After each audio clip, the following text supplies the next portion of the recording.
नमस्कार, नए गाने लेकर फिर से एक बार हाजिर हूँ। वीडियो को लाइक करिए, कमेंट करके बताइए कैसा लगा। अगर मेरे चैनल पे आप नए हैं तो प्लीज चैनल को सब्सक्राइब जरूर करिए, बेल आइकन प्रेस करिए और पे क्लिक करिए ताकि जो भी नया वीडियो अपलोड करूँ सबसे पहले आपके पास पहुंचे। दोस्तों एक बात और कहना चाहता हूँ कि जो लोग मेरे वीडियो पे आएंगे मैं उनके ही वीडियो ओनली देखूंगा, क्योंकि बहुत ज्यादा लोग परेशान कर रहे हैं, बता नहीं सकता कितने परेशान कर रहे हैं। इसलिए इस वीडियो के बाद जो मेरे वीडियो पे आएगा वही मेरा फ्रेंड होगा और उनके सभी के वीडियो मैं वॉच करने की कोशिश करूंगा।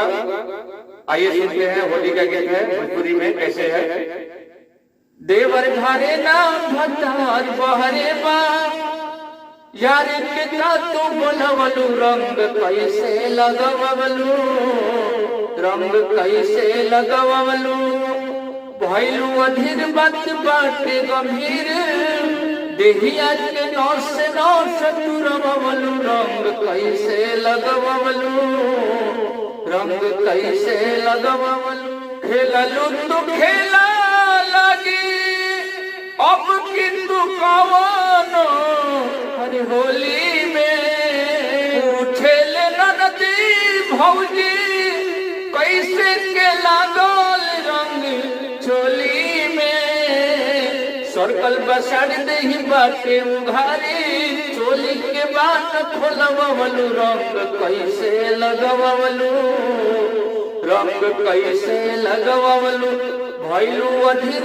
देही बाटे गंभीर, देहिया के नौस से नौस तुरवलू, रंग कैसे लगवलू, रंग कैसे लगवलू। का तू बसवले बड़ू मन बिंदु के मानवा के भीतर,